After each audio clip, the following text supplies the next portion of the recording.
어떻게 좋아하세요? 네? 아, 저는 우리 송태근 목사님 만나는 게 너무 좋습니다. 맞아요. 아멘, 아멘. 저하고 마음이 똑같으네요. 할렐루야.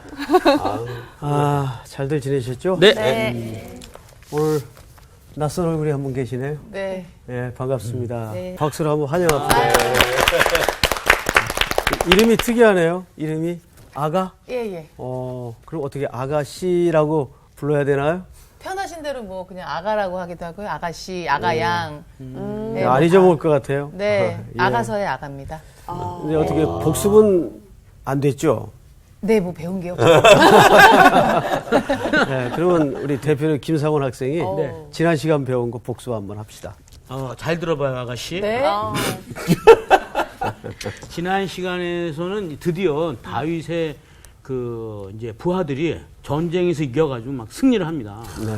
드디어 와 이겼다. 그런데 다윗이 울기 시작하는 거예요. 이거 봤더니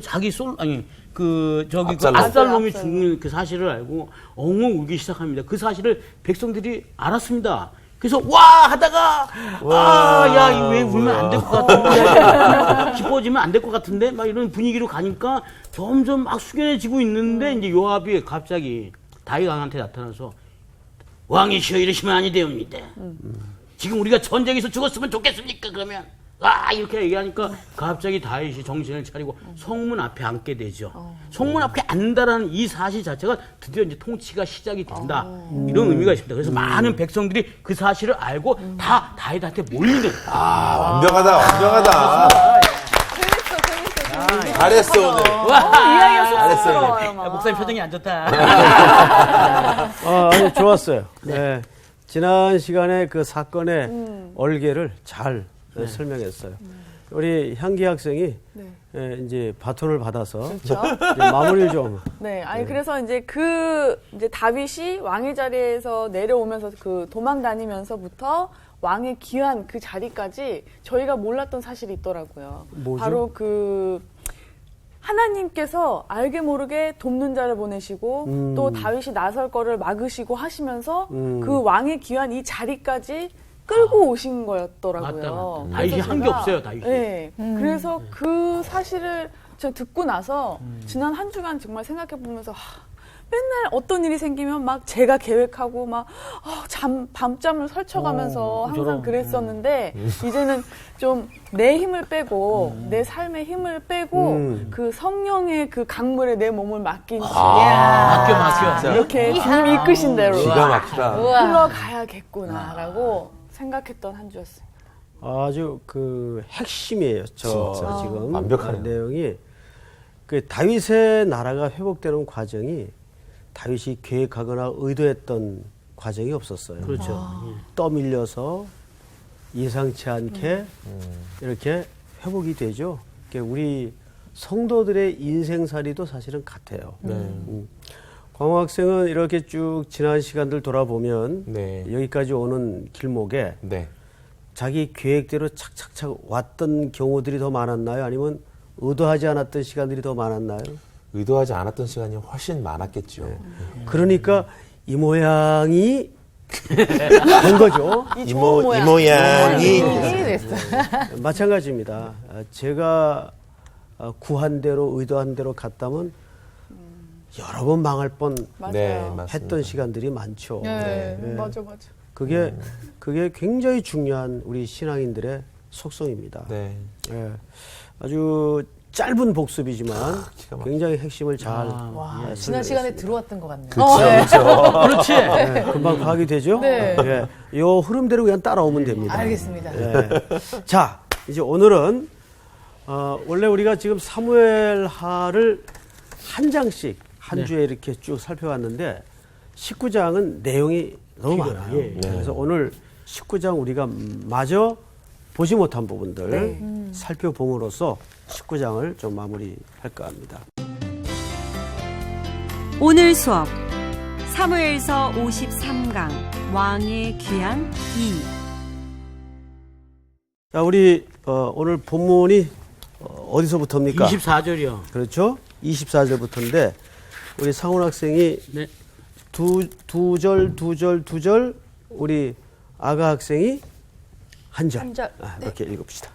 사울의 손자 무비보셋이 내려와 왕을 맞으니 그는 왕이 떠난 날부터 편안히 돌아오는 날까지 그의 발을 맵시 내지 아니하며 그의 수염을 깎지 아니하며 옷을 빠이지 아니하였더라.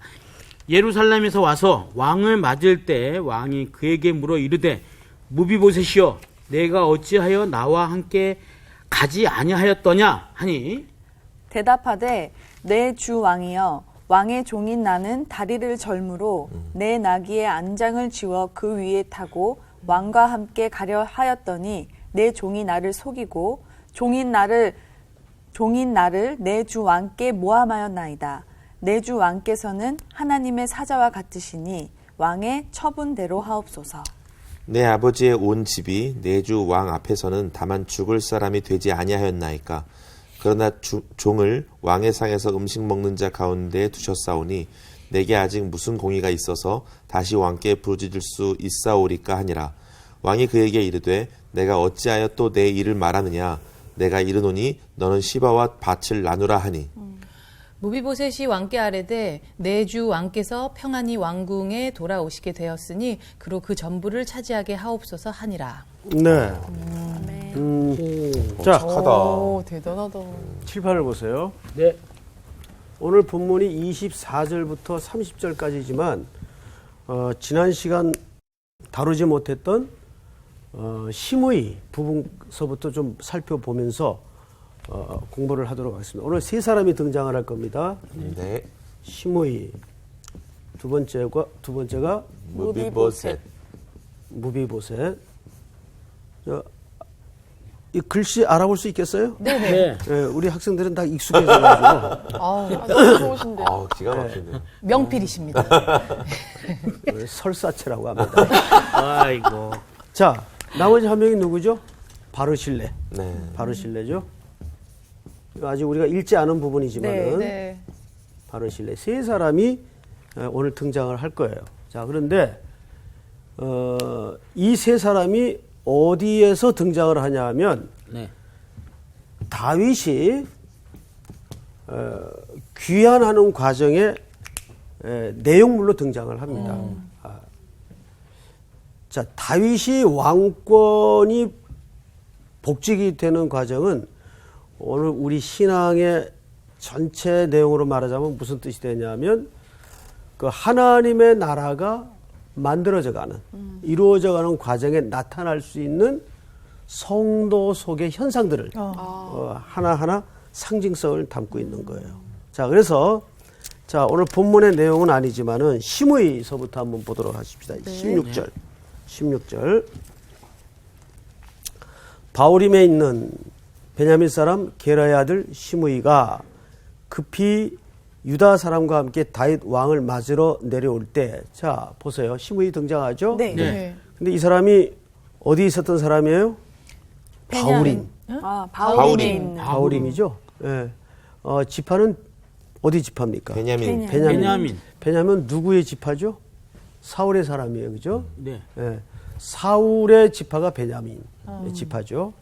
그러니까 그 시므이도 사울의 사람이라고 볼 수가 있죠.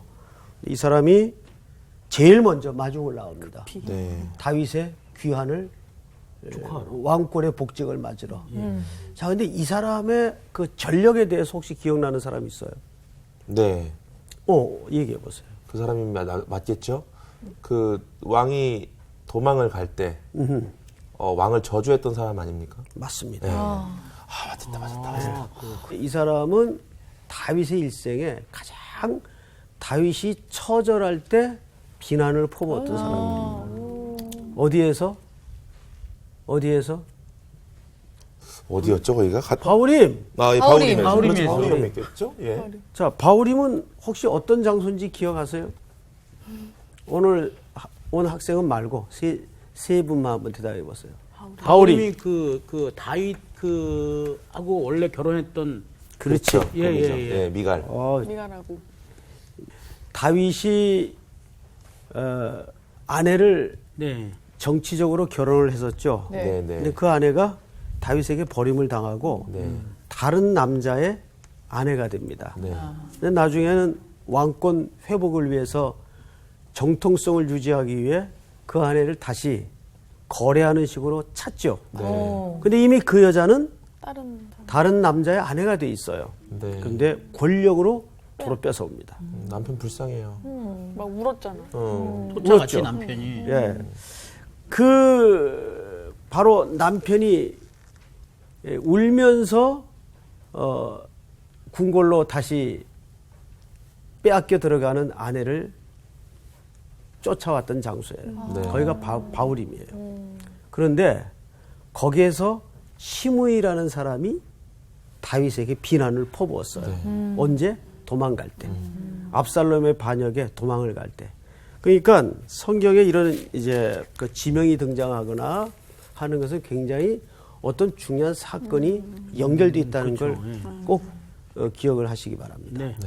자, 이렇게 해서 시므이는 비루한 자여 비루한 자여 저주를 받을지어다. 네네. 이제 다윗이 권력이 떨어지니까 막 비난을 퍼부었어요. 영원히 안 볼 것처럼 알았죠. 네. 그런데 지금 다윗이 압살롬의 반역이 제압이 되고 다시 왕권 회복이 됩니다. 근데 그때 제일 먼저 나와서 환영을 해요. 자, 그러면 예. 우리 사고학생 같으면 이런 사람을 어떻게 하는 게 맞겠어요? 원래 같으면은 그냥 인간적인 걸로 봤을 때는 그냥 됐어. 너 이제 끝이야. 그렇지. 이놈은 당장 닥터를 대령하라. 이렇게 할 텐데. 진짜. 저도 나름대로 또 신앙이 있으니까. 용서하겠어요? 용서할 것 같은 느낌이. 힘들 것 같아. 힘들죠. 왜냐하면 자신이 가장 비참할 때 맞아. 나와서 저주했던 사람이에요. 송태근이 같아도 용서가 잘 안 되죠. 예, 그런데 그런 시므이를 다윗이 어떤 태도로 복귀 과정에서 대하는가를 잘 보십시다. 네. 17절 베냐민 사람 1000명이 그와 함께 나하고 사울 집안의 종 시바도 그의 아들 15과 종 20명과 더불어 그와 함께하여 요단강을 밟고 건너 왕 앞으로 나오니라. 여기 시바도 나오죠? 네. 시바는 누구의 종이었어요? 무비보셋. 그렇죠. 무비보셋의 종. 무비보셋의 종이었죠. 자, 이렇게 나와서 이제 환영을 합니다. 18절을 다 같이 한번 읽겠습니다. 시작. 왕의 가족을 건너가게 하며 왕이 좋게 여기는 대로 쓰게 하려 하여 나룻배로 건너가니 왕이 요단을 건너가게 할 때에 게라의 아들 시므이가 왕 앞에 엎드려 왕께 아뢰되 내 주여 원하건대 내게 죄를 돌리지 마옵소서. 내 주 왕께서 예루살렘에서 나오시던 날에 종의 패역한 일을 기억하지 마시오며 왕의 마음에 두지 마옵소서. 이것이 바로 몇 장 전에 있었던 자기의 죄가를 이실짓고 하는 장면이에요. 자기도 지금 굉장히 두렵고. 애가 달았네요 지금. 자, 그런데 이제 다윗의 반응입니다. 20절. 왕의 종 내가 범죄한 줄 아옵기에 오늘 요셉의 온 족속 중 내가 먼저 내려와서 내 주 왕을 영접하나이다 하니 수로야의 아들 아비새가 대답하여 이르되 시므이가 여호와의 기름 부으신 자를 저주하였으니 그로 말미암아 죽어야 마땅하지 아니하니까. 자, 옆에서 누가 거들죠? 아비새가 다윗의 측근이죠. 네, 아비새가 아비새. 각하. 저런 사람은 그냥 두어서는 안 됩니다. 이참에 일벌백계 차원에서 본을 보이셔야 됩니다. 그 전에도 처벌을, 그렇게 얘기하지 않았나요, 아비새가? 그렇죠. 처벌을 요구해요. 처벌을. 자, 이때 다윗이 22절 여러분들이 한번 읽어보세요. 시작. 다윗이 이르되 수루야의 아들들아 내가 너희와 무슨 상관이 있기에 너희가 오늘 나의 원수가 되느냐. 오늘 어찌하여 이스라엘 가운데에서 사람을 죽이겠느냐. 내가 오늘 이스라엘의 왕이 된 것을 내가 알지 못하리요 하고 왕이 시므에게 이르되 네가 죽지 아니하리라 하고 그에게 맹세하니라. 자, 보세요. 자비로와. 우선 시므이에 대해서는 다윗이 용서하는 것 같은 제스처를 취합니다. 오늘같이 의미 있고 기쁜 날 내가 복수라는 명목으로 피를 보게 해서 되겠느냐. 내가 너를 결코 죽이지 않겠다. 자, 그러면 우리가 이제 여기까지는 팩트예요. 팩트. 그럼 이 사건이 과연 오늘 성도들에게 무슨 의미가 있는가를 알아야 되겠죠. 예. 그것이 사실은 우리가 성경을 보는 또 우리 성수학당 또 우리 시청자들과 함께 찾아야 되는 메시지가 아닐까요? 자, 한번 각자 뇌를 사용해서 생각을 해보세요. 나만 쳐다보지 말고 우리 광학생 한번 생각해 보세요. 다행이다. 이 무슨 의미가 있을까? 지금까지를 좀 지켜보면 다윗이 주로 용납하고 용서하고 관용을 베풀 때는 그 모든 문제를 주님의 손에 좀 맡겼을 때였던 것 같아요. 그러니까 내 문제가 아니고 내가 해결할 수 있는 사항들이 아니고 하나님이 해결하시도록 그냥 하나님께 모든 그 권위랄까요? 그 주권을 맡기고 의탁하는 그런 자세가 아닌가 하는 생각, 아닌가? 네, 각자 한번 네. 또 우리 상원 씨는. 저는 사실은 갑자기 그러니까 99마리 양과 그 한 마리의 그 양 사건이 갑자기 떠오릅니다. 비유가. 왜냐하면 그 한 마리 양을 예수님께서 찾아다니셨잖아요. 네. 그럼 99마리의 양은 도대체 뭐냐. 많은 사람들이 이렇게 생각을 하는데 그때 제가 배운 바로는 한 마리 양을 찾음으로 해서 99마리의 양이 내가 저 상황이 됐을 때 날 찾겠구나. 주인이. 그거를 배운다고 하더라고요. 그러니까 이런 모습을 통해서 이 많은 사람, 그러니까 이 어떤 심의의 용서를 통해서 이제 많은 그 이스라엘 백성들이 나도 용서받을 수 있는 사람이구나. 이렇게 보지 않을까 저는 싶습니다. 오, 뭐 어느 주석에도 나와 있잖아요. 아주 그 독창성 있는 독상이에요. 뭐 그 내용이 틀리고 맞는 문제를 떠나서 굉장히 일반 독자들도 성경을 읽으면서 그런 시각으로 볼 수 있겠다 하는 생각이. 자, 우리 향기 학생.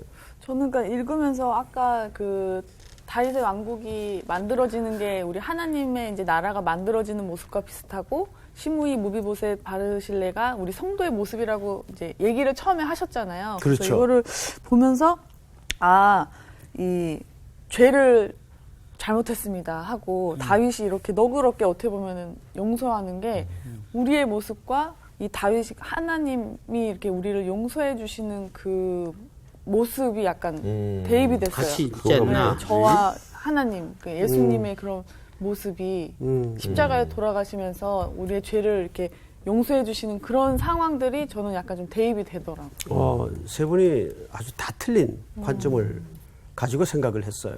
의미 있어요. 자, 그런데 중요한 것은 다윗이 여기서 용서를 하는 것처럼 형국을 취했지만은 과연 이 사람이 완전히 그 용서받은 것으로 인생이 마감되냐? 그게 아니거든요. 자, 어디를 보시냐 하면 네. 열왕기상 2장을 한번 열어보십시다. 열왕기상이요? 다음 책이죠? 네. 열왕기상 2장. 자, 우리 아가 학생이 네. 8절 9절을 한번 읽으세요.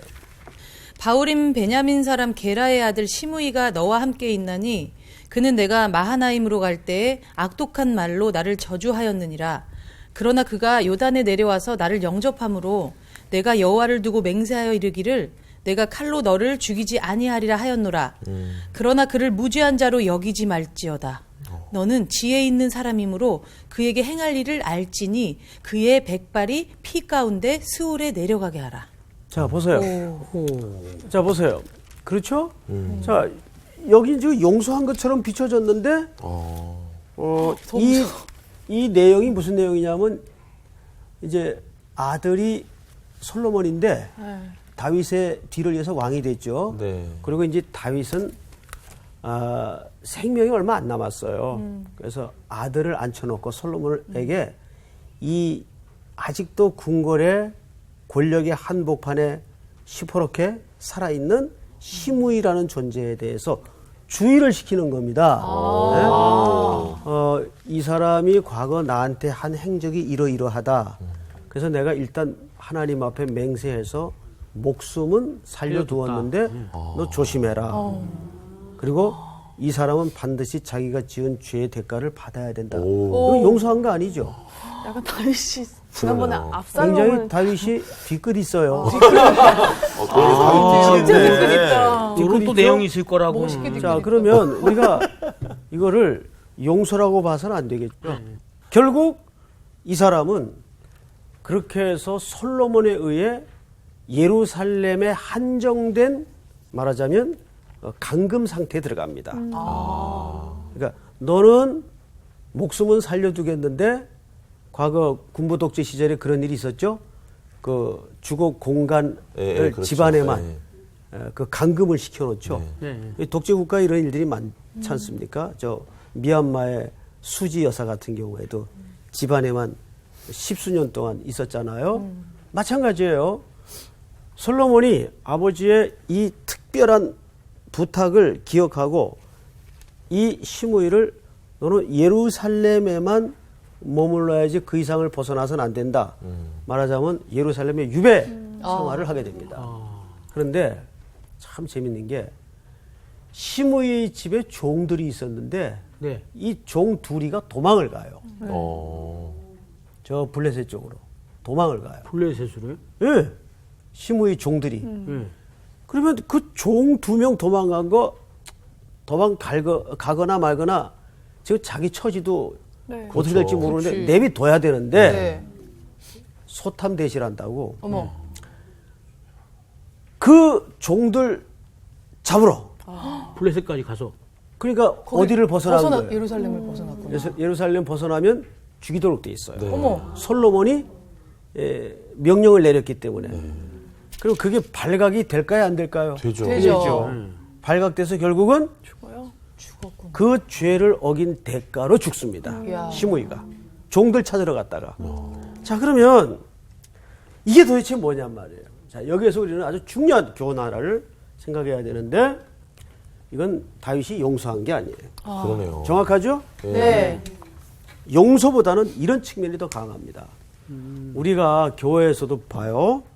이 교회는 지금 하나님의 나라의 모형으로서 지금 하나씩 성장하고 만들어져 가고 있어요. 우리 교회는 하나님 나라 공동체는. 자, 근데 그 과정에 수많은 일들이 벌어져요. 심지어는 어떤 성도는 막 이런 어떤 성도의 비리 페이퍼를 갖고 와가지고 얘가 뭐 이런 짓을 했습니다. 자, 그거 육하 원칙에 의해서 원리대로 다 까발기고 다 칼질하고 그러면은 여기 살아있는 사람이 몇이나 될까? 몇이나 될까요? 없어요. 아무도 없어요. 네. 매일 교회는 피바다가 돼야 돼요. 네. 그럼 되겠어요? 안 되죠. 안 되죠. 네네. 그러니까 이런 게 있더라고요. 저도 이제 어중간하게 한 30년 넘게 목회를 하다 보니까 아직은 대선배들에 비해서 세 발의 피지만 조금 깨닫는 게 뭐냐면 덮고 지나갈 게 있고 그 자리에서 처리를 할 게 따로 있구나. 그러니까 덮고 지나간다는 것은 무마시킨다는 말이 아니라 그 평가와 판단을 누구에게 맡기는 겁니까? 하나님. 그렇죠. 하나님께 맡기는 거예요. 이게 지금 다윗이 달라진 모습이에요. 옛날 같으면 다윗이 짠 뽑아들고 언젠가 내가 이런 복수의 날이 오고야 말 줄 알았다 하고 피바다를 그렇죠. 능히 만들었을 거예요. 네. 젊은 다윗 같으면. 그런데 그도 아들한테 배신당해 네. 아내와 이별을 겪어 별의별 풍상과 물 건너고 산 넘고 하는 가운데 이제 거기에 이 하나님의 나라 속성이 뭔지를 눈이 열어지는 거예요. 그래서 내가 감당해야 될 일이 있고 훗날 하나님의 평가와 하나님의 단죄에 맡겨야 될 일이 있구나. 그래서 시므이를 용서하는 게 아니에요. 하나님의 판단에 맡기는 거예요. 근데 이거는 인간의 인격과 도량으로 되어지는 문제가 아닙니다. 맞아요. 그렇죠. 네. 맞아요. 그렇죠? 네. 이거는 믿음이 있어야 돼요. 맞아요. 믿음이. 그래요, 안 그래요? 맞습니다. 맞아요. 이건 믿음이 있어야 돼요. 하나님의 살아계심에 대한 믿음이 있을 때 우리는 분노도 내려놓을 수 있지. 이거 인격 수양으로 되는 게 아니에요. 맞아요. 왜냐하면 아직도 내 속에 어떤 문제 앞에 딱 서면 막 네. 부르르 떨리고 주먹이 쥐어지고 어떻게 막 이런 맞아요. 어떻게? 나온단 말이에요. 근데 진짜 근데 맞아요. 그래서 기독교는 인격의 수양을 통해 되어지는 것이 아니라 은혜로 믿음으로 되어지는 거예요. 네. 그 살아 계신 하나님에 대한 그 신전 의식 앞에서 우리는 원수도 친구도 바뀔 수 있는 거예요. 네. 맞습니다. 근데 이것이 하나님의 나라가 만들어지는 과정에 많이 일어나는 일들이에요. 네. 이게 첫 번째 일이에요. 네. 두 번째 아주 중요한 인물이 오늘 본문입니다. 아, 예. 무비보셋이 등장을 하죠. 네. 24절부터.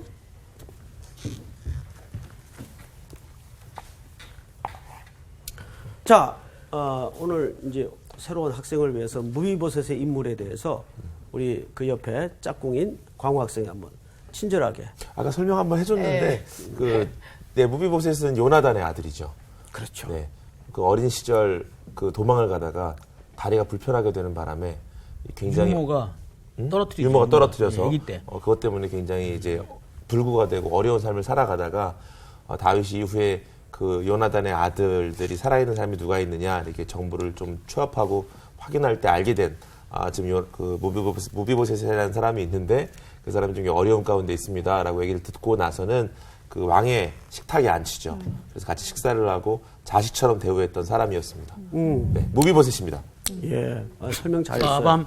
빠밤. 요나단의 아들이죠. 네. 네. 요나단은 누구의 친구입니까? 다윗의 친구. 그렇죠. 유명하죠. 네. 이 둘은 굉장히 인간적으로 우정이 돈독했던 관계예요. 네. 그래서 사전에 약속을 합니다. 네. 요나단이 부탁을 해요. 이스라엘의 왕자는 네게 돌아갈 것이다. 나는 그 왕좌에 관심 없다. 네. 단 내가 왕좌에 오를 때 우리 자손들을 거두어다오. 그 부탁을 합니다. 네. 그러면서 아쉬운 것은 결코 자기는 사울의 곁을 못 떠나죠. 그렇죠. 예, 이게 영적인 문제였기 때문에 그래요. 자, 문제는 이렇게 요나단과 사울은 한날 한시에 전쟁터에서 숨을 거두어 버립니다. 네. 그리고 이 등장하는 무비보셋이라는 인물은 유모가 데리고 도망을 하다가 떨어뜨려요. 네. 그래서 두 다리를 평생 못 쓰게 됩니다. 그런데 다윗이 친구를 생각해서 이 무비보셋을 왕의 식탁의 한 가족으로 초대를 합니다. 그래서 식구로 맞아들인다는 얘기죠. 네. 이스라엘 백성들이 식탁에 초대를 한다는 것은 굉장한 관계예요. 그래서 예수님이 이 땅에 계셨을 때 죄인, 세리, 창기 이들과 식탁 교제를 자주 했다는 말은 항상 그들과 한 가족으로 지냈다는 이야기가 됩니다. 그만큼 예수님은 낮은 자들에게 평생 관심이 많으셨죠. 자, 그런데 이 무비보셋과 또 얽힌 얘기가 또 하나 있어요. 뭐냐면 여러분들 그 기억을 위해서 다시 설명을 드리는 겁니다. 다윗의 아들 압살롬이 네. 반역을 일으킬 때 이 무비보셋에게 붙여준 시바라는 종이 있었죠? 네. 이 종입니다. 이 사람이 거짓말을 했어요. 예. 다윗을 따라 영접을 나오면서 과일 바구니를 잔뜩 준비해가지고 나왔길래 다윗이 물었죠. 무비보셋은 왜 안 보이냐? 왜 안 보이냐? 당연히 은혜를 입었다면 나의 공공한 처지에 함께했어야 마땅한 가장 첫 번째 인물일 텐데 안 보인단 말이에요. 네. 이때 시바가 거짓말을 해요. 그 사람은 자기가 이참에 왕이 될 줄 알고 안 그래도 사울의 혈통이니까 당연히 왕이 될 줄 알고 예루살렘에 그냥 머물러 있던데요. 어처구니 없는 거짓말을 해요. 그래서 그때 다윗이 무비보셋에게 분배했던 모든 재산을 줘버리죠. 예, 시바에게. 다 네가 가져라. 네. 이 시바는 거짓말 덕택에 물질적인 풍요를 누리게 되었습니다. 자기 주인의 아들 몫을 다 챙겨버리죠. 네. 근데 지금 다윗이 반역이 진압이 되고 지금 귀환하는 과정에 무비보셋이 마중을 나오는 거예요. 괘씸하죠? 네.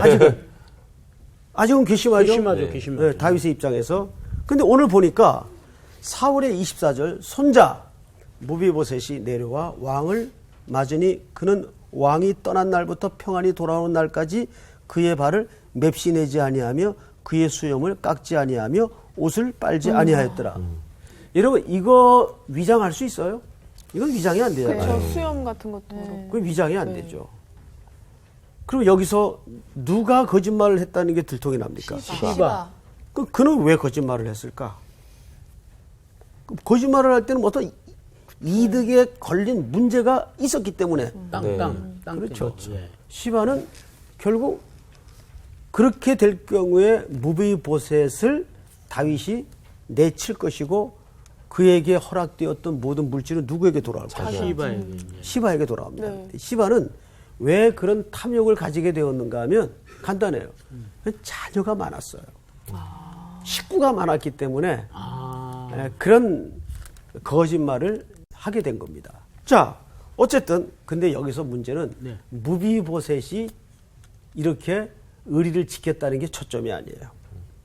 다윗의 태도입니다. 여기서 잘 보세요. 25절 우리 저기 아가 학생 한번 읽어보세요.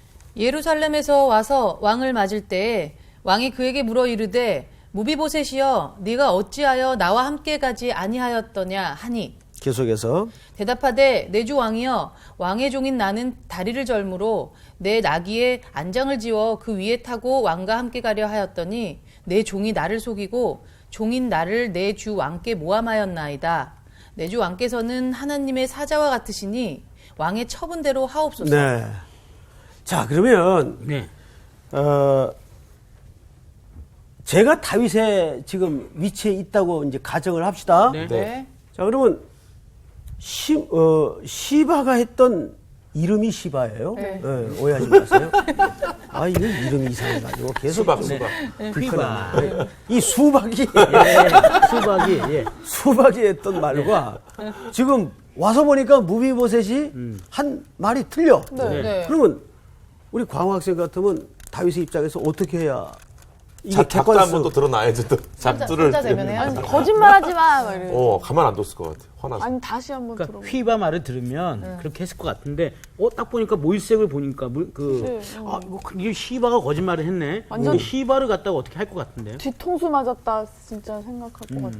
그 어쨌든 객관성을 드러내서 시시비비를 네, 네. 가려야죠. 가려야 가릴 마땅하지 것 같아요. 않아요. 네. 근데 다윗이 어정쩡한 태도를 취해요. 그러네요. 자, 잘 보세요. 네. 몇 절을 보시냐면 8절. 내 아버지의 온 집이 내 주 왕 앞에서는 다만 죽을 사람이 되지 아니하였나이까. 그러나 종을 왕의 상에서 음식 먹는 자 가운데 두서싸우니 내게 무슨 공의가 있어서 다시 왕께 부르짖을 수 있사오리까 하니라. 왕이 그에게 이르되 네가 어찌하여 또 네 일을 말하느냐. 내가 이르노니 너는 시바와 밭을 어떻게 나누라. 나누라. 그러니까 이렇게 된 거예요. 다윗이 여기서 누구 편을 들어주는 것도 아니고 네. 알았다. 그냥 둘이 나눠 가져라. 원래대로 그냥 둘이 나. 둘이 나눠 가져라. 시바 너도 반 갖고 무비에서 너도 반 갖고 이렇게 어정쩡한 태도를 취합니다. 그러게요. 그러니까 여기서 다윗은 두 가지로 생각할 수가 있는데 지금 귀한 길에 누가 옳고 그런 거를 말해주는 게 다윗의 입장에서는 지금 무의미하다는 생각을 가진 거예요. 왜냐하면 더 높은 가치가 왕권 회복의 과정에 있는 거거든요. 하나님의 나라가 회복되는 과정에 있는데 네가 옳으냐 네가 옳으냐 이것이 다윗의 입장에서는 지금 무의미하게 생각이 된 겁니다. 어쨌든 시바가 조금 야비하게 거짓말을 했더라도 지금 어쨌든 누구 편에 서 있어요? 다윗의 나라 편에 서 있어요. 무비보셋 또 돌아와 보니 시바가 모함을 한 사실이 밝혀졌어요. 그러나 어쨌든 누구 편에 서 있어요? 다윗 편에 서 있는 거예요. 그렇죠. 그렇죠? 네. 그러니까 중요한 것은 제가 항상 여러분들한테 말씀을 드릴 때 이런 얘기를 한 거 기억날 겁니다. 개혁이라는 것은 세상적인 정의와 공의를 드러내는 게 개혁이 아니라 뭐가 개혁이라 그랬어요? 뭐가? 그리스도가 드러나는 게 개혁이라고 그랬어요.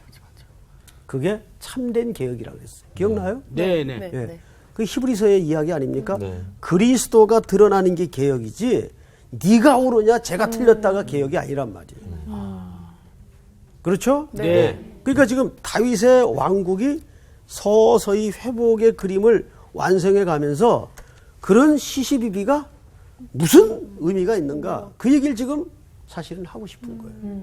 근데 여기 기가 막힌 무비보셋의 고백이 있습니다. 네. 이게 뭐냐면 나를 당신의 상에 앉히고 나를 다시 구원해 주시고 살려준 것만 해도 감사한데 내게 무슨 공의가 있어서라는 얘기를 해요. 예? 바로 그 얘기입니다. 예. 우리는 본전이 뭐죠? 본전이 사망이에요. 그러니까 모함이 뒤집어 쓰여지고 예수님의 십자가를 생각하면 주님 저 억울하지 않습니다.